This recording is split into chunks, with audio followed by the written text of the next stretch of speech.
We Brits love our animals. From livestock in the fields to pooches in the park. It's the job of the nation's vets to keep them healthy. Whether consulting in the countryside... There is something very nice about being next to a nice cow. Or horsing around in the stables. I spend all my job outwitting animals. Got him! They're passionate about their patients. I am now known as the Mad Chicken Lady.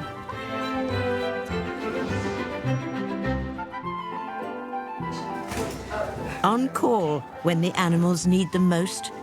If we leave it any longer, he almost certainly is going to not make it. They're the dedicated vets, patching up pets and caring every day for more creatures, great and small.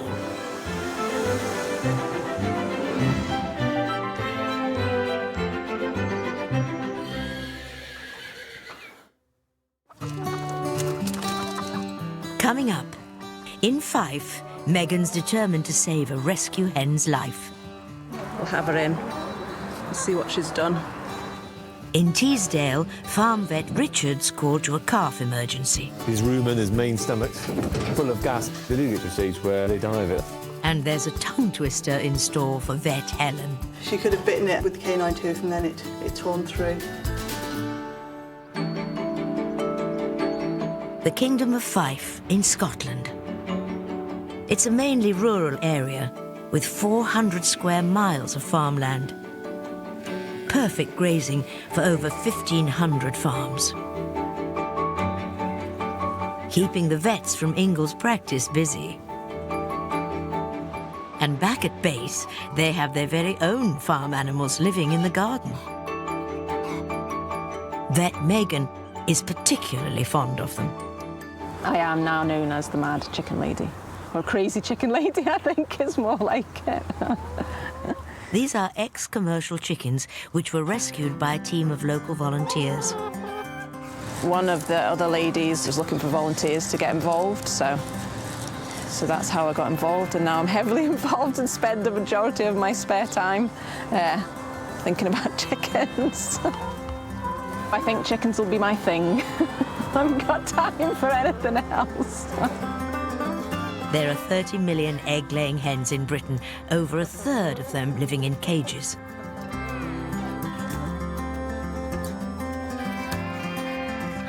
Commercial chickens start laying at around 4 months old and are kept for a year and a half. When their egg production drops below an average of 6 per week, then they're considered beyond their commercial value.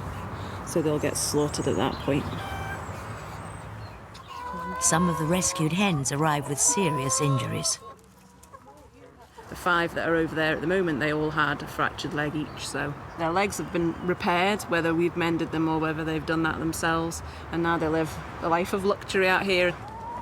I think the grand total was 2,000 ex-commercial layers that they've rescued. Soon to be 2,086. Today, Megan's going to help rehome another batch. Rescuers Jackie and Fee have agreements with local egg farms to rehome some of the chickens due for slaughter. The hens come first. This is what this is about. It's about the hens, it's not about any of us, it's not about anything else other than get the hens from farm to freedom. Relieved that they're here and actually don't look as bad as I thought they were going to look. I know we've not let them out yet, but compared to the last lot of caged hens, they don't look too bad so far.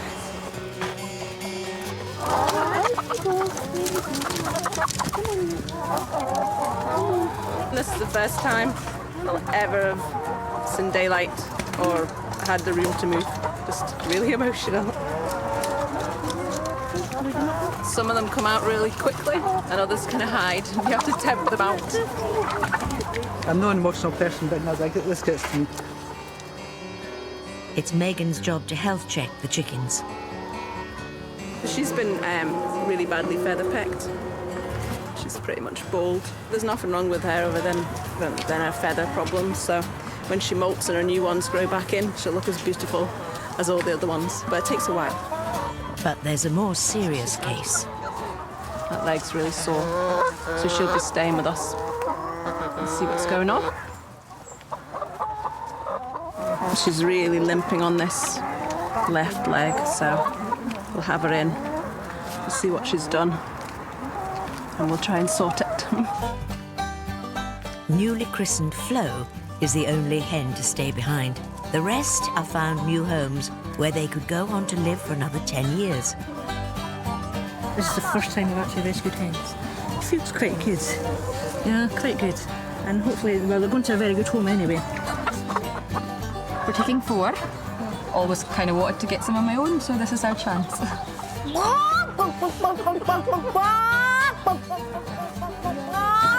Thank you very much. They're all looking amazing. I know they look scruffy, but they all seem happy, doing what chickens should do. So cute. Really excited. And all day and all last night, I could not wait a second. It all went pretty smoothly, and I think everyone's really happy, and 85 hens off to their new homes. There's just one poorly hen that has the sore leg, so we're going to manage her pain and then get on and probably x-ray.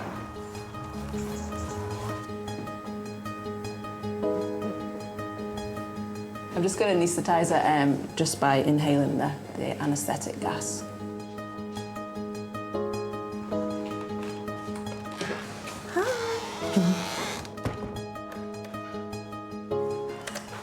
You can see this whole bone is in one piece, and then we've got part of one of the other femur here, and then you can see the other end of it here, so we've got the fracture. Flo's leg will need to be fixed with a metal pin. It seems to be a really common fracture. We've seen most of the fractures we've seen so far have been of the femur, so whether it's a weak bone or whether their bones are just weak in general from their upbringing. Weak bones reduce her chances. If the leg can't be fixed, Flo will have to be put down. 120 miles south lies Teesdale, County Durham. Over 2/3 of this land is farmed and home to hundreds of dairy and beef cows. All potential patients for farm vet Richard. I think there is a very deep, if not an instinct, a feeling amongst people who have worked with animals. It's something that is more or less in all people, but in some people it's quite a deep need to be amongst animals and to work with them. Today, Richard has been called to an emergency on the Dale. We're on our way reasonably swiftly to go and see a bullock that's got bloat, and what that means is that its main stomach, its rumen, is blown up with gas, and it's one of the calls that if we get, we drop everything and dash to, because it can be life-threatening. Richard's come to a farm with more than 30 beef cattle and over 100 ewes. It's been in David's family for 150 years. What have we got? We've got a...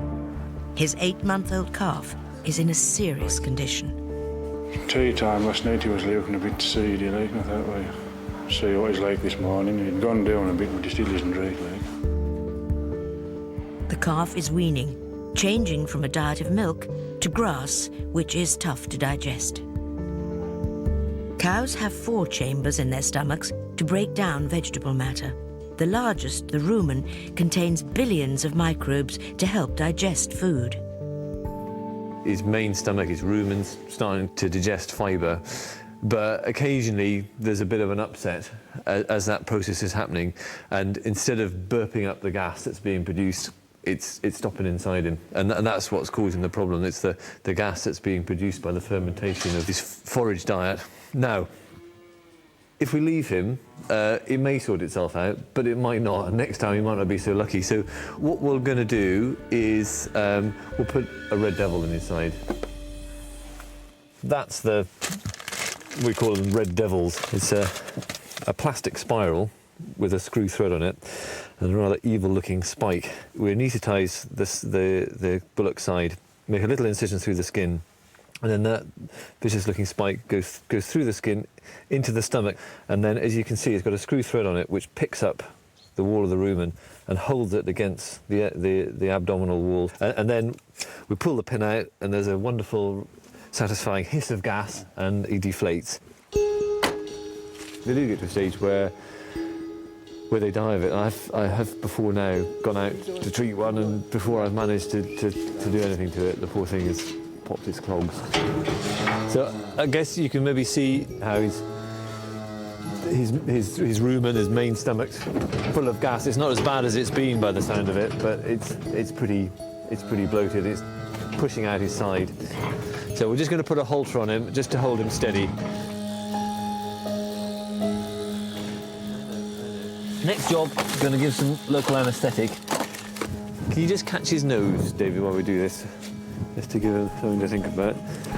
I know, fella, I know it stings a bit, doesn't it? Good lad. We try and be as hygienic on farm as it's possible to be. So I want to make sure that his side's disinfected, as it were, before I make a hole in it. Operating outdoors has its challenges. Inevitably, you've got wet hands when you're doing surgery, and wet hands and wind means cold. So yeah, sometimes it is hard, and we sometimes end up doing these sort of things in snowstorms. But yeah, it's part and parcel of what we do, I guess. To save the calf's life, Richard has to puncture the stomach. You got him there, David. Good lad, 1, 2, 3. Good lad, good lad, all right. And then 1, 2, 3. Lovely noise, horrible smell. What you don't do now is light a cigarette. There are tales of vets burning barns down, because this is pure methane, obviously. If you light it, you end up with a jet of flame. A couple of stitches ensures the red devil won't fall out. Just one more thing, really, and that's to give him an injection of some antibiotic, just to make sure that, having made a hole in his side, he doesn't get an infection there. Now then, darling. The calf can now be returned to his mother, feeling a lot more comfortable. I would leave that in for a month or 6 weeks. I'll leave you the pin, and then after that time, if you put the pin back in for a day or two, just to check he's not going to blow up, and then you've had them before, I know, you just nip the stitches and unscrew it like a screw thread. There will be a hole there, obviously, but it will block up within a few days, and it won't cause him any bother. He wasn't that bad there, but if we left him half a day, he might have really been bad.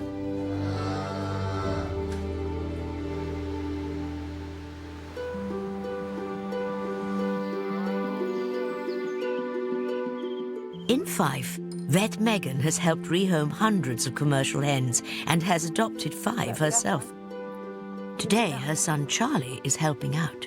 Hello, ladies. Charlie is chicken mad.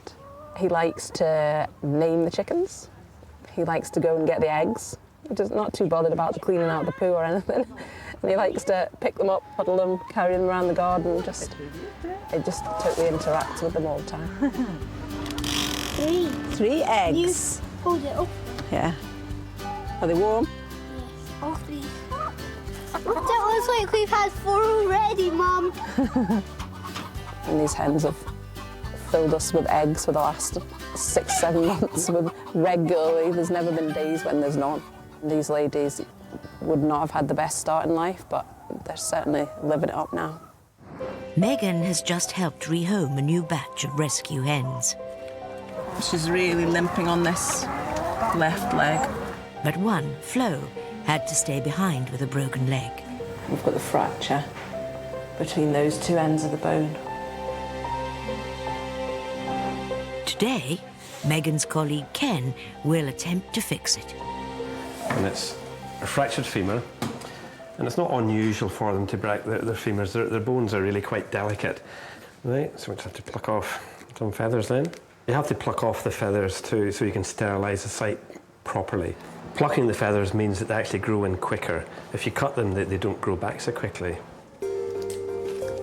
This is sterilised bandage.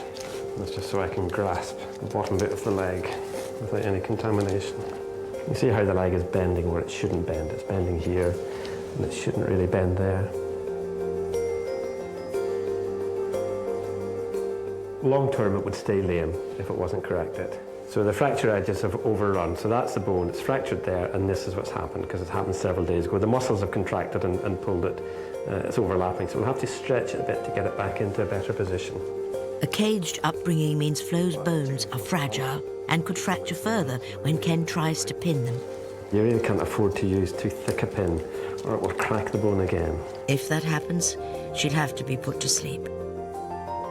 People may think it's quite extreme to be doing this for a chicken, but these guys could go on and live another 6, 7, 8 years in somebody's back garden. She'll supply maybe 5, 6 eggs a week perhaps still for quite a little while. It's well worth the effort, yeah. So we're just checking how far down to put the pin. So that bone's sitting pretty straight now, and it's pretty solid too, it's not bending. We cut it. Oh, good. And we'll take the stitches out. About 10, 12 days, and even by tomorrow she'll be walking about. It's all been quite an ordeal for poor Flo, but hopefully soon she'll recover and find a new home.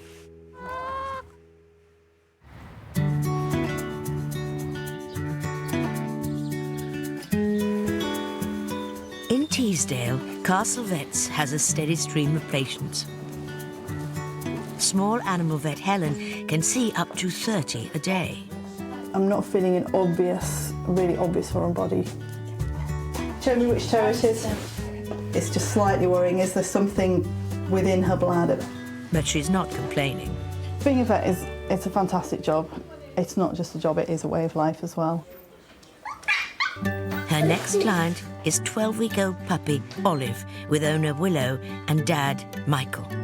It seems Olive has already got herself into trouble. We brought Olive in. She cut her tongue, so they're going to stitch it up for her. So she's getting expensive straight away. Got a few, didn't we? Yep. Hello. Hiya. All right. Yes, you? Yeah. Good. Right. So we've got little Olive, who's come in to have her tongue stitched today, is that right? That's right, yep. What have you been messing with, hey? How did you cut your tongue? Do you know how she cut it? How did she do it? Did she? Oh, that was a silly thing to do. Oh, I know, but we need to have a little look. Oh, yeah. Yeah. A quick check confirms Olive needs an operation. Well, we'll look after her today, and we'll see you later, okay? Yeah. Okay. Brilliant. Thanks very much. No problems, we'll see you later. Go on then. Bye. Bye. First, she's anaesthetised, but it's a big needle for a little dog. Don't bite my finger, please. The veins are just so tiny.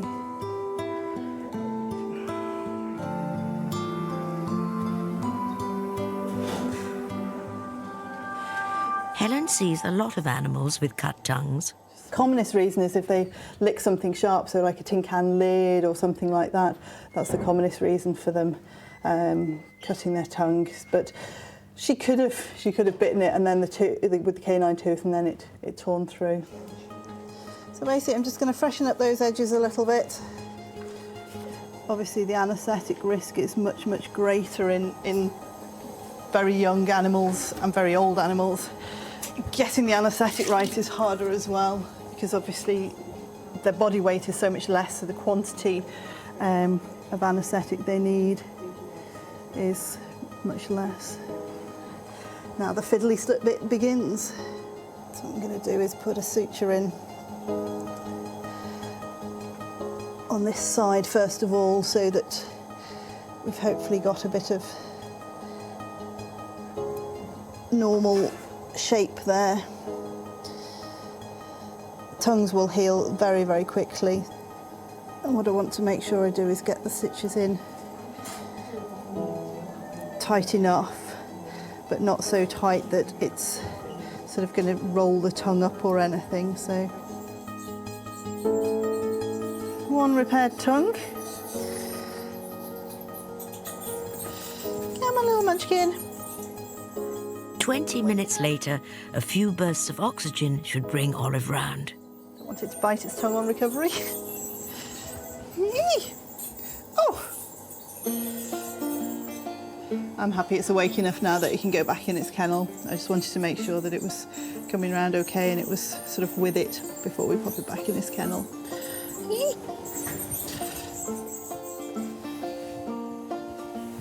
Oh, yeah. You gonna settle? Or are you feeling a bit groggy, a bit disorientated?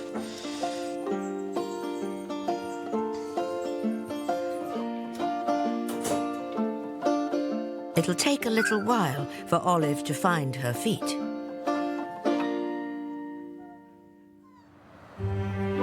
Out in the nearby County Durham countryside, farm vet Richard is back on his rounds.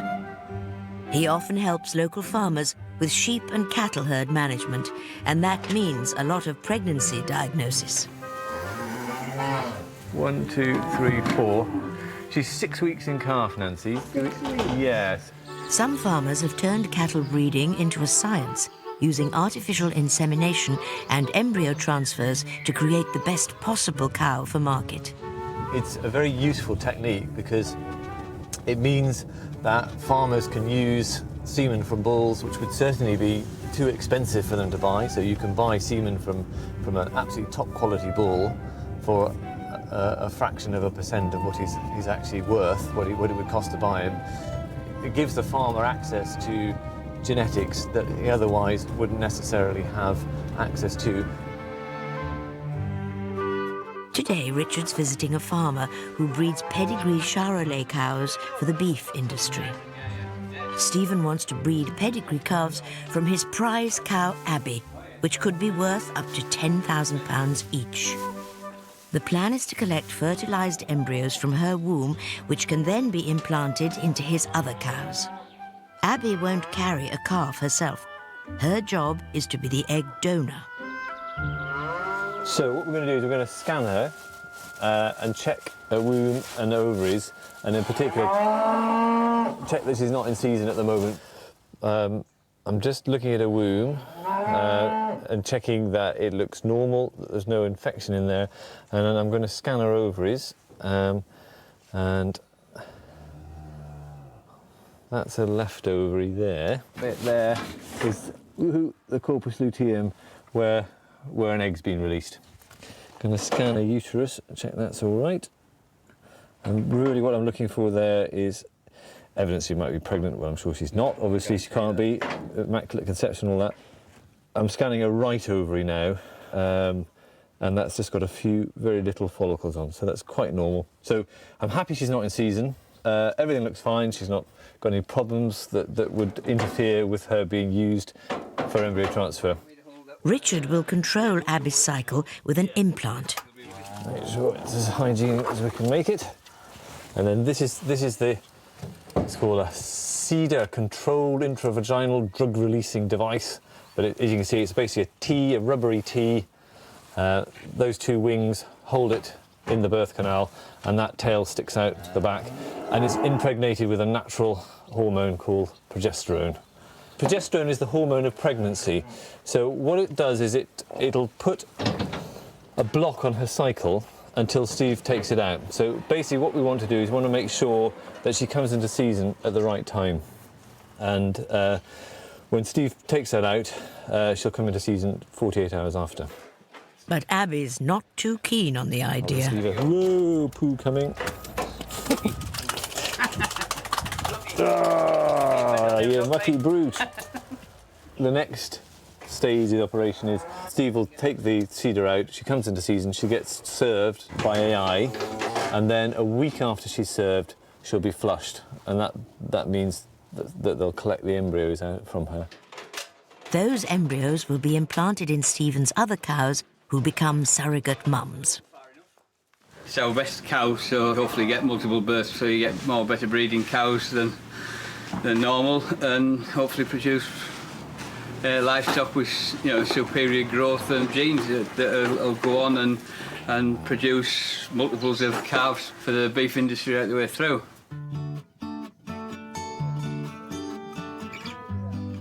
While he's here, Richard checks up on an old friend, Izzy. Hello. He's grown a bit. Oh, it's going well. It's done really well. Yeah, that's great. This calf at one point couldn't walk. And that's its mother. And so consequently, it's been on antibiotics since it was about, what, 12 days old, Richard? Something like 10, that. 12 days old. Yeah. For 60 days. And it's absolutely fine. You're lovely, you are. And it looks like the feeling's mutual.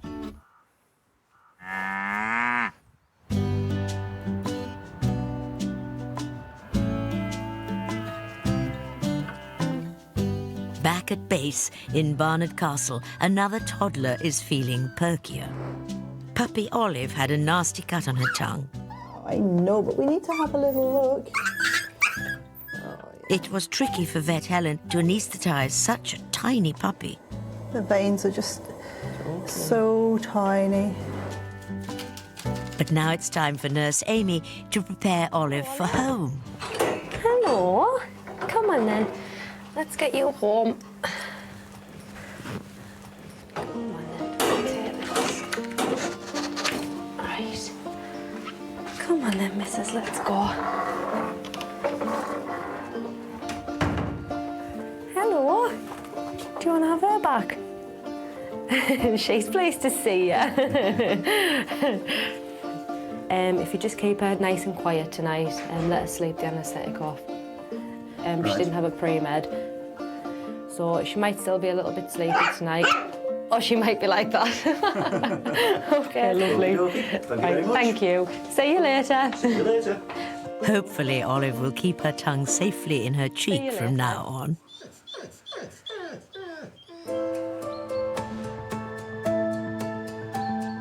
In Dunfermline, Megan helped rehome a batch of rescued commercial hens. But one of them had to stay behind. She's really limping on this left leg. Farm vet Ken operated on Flo's fragile bones to save her. That bone's sitting pretty straight now. Now, Flo has been released into the vet's back garden with the other hens. 8 weeks since she was rescued, Megan's checking her progress. If you have a little look at her actual walking now, she's the one that had the broken leg, so she's been quite lame, but that's her pretty much walking normally now. You can hardly tell that she's ever been injured. When we look back and see what Flo was like that the day she came, you know, scruffy and she's still really quiet, but now all her feathers have grown in, she's looking great, her comb's nice and red, and they're just normal shy hens now. But there's still the question of who will adopt Flo and the remaining chickens. And they're happy here, to be honest, so they've got plenty of space, plenty of food, plenty of people to spoil them. But at the moment, they're just going to live it up at Hotel Ingalls.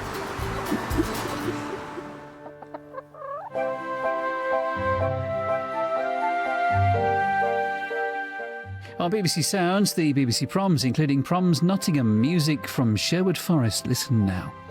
Wildlife filming on a new level on iPlayer. Big cats 24/7 in the dramatic landscapes of Botswana. Watch now.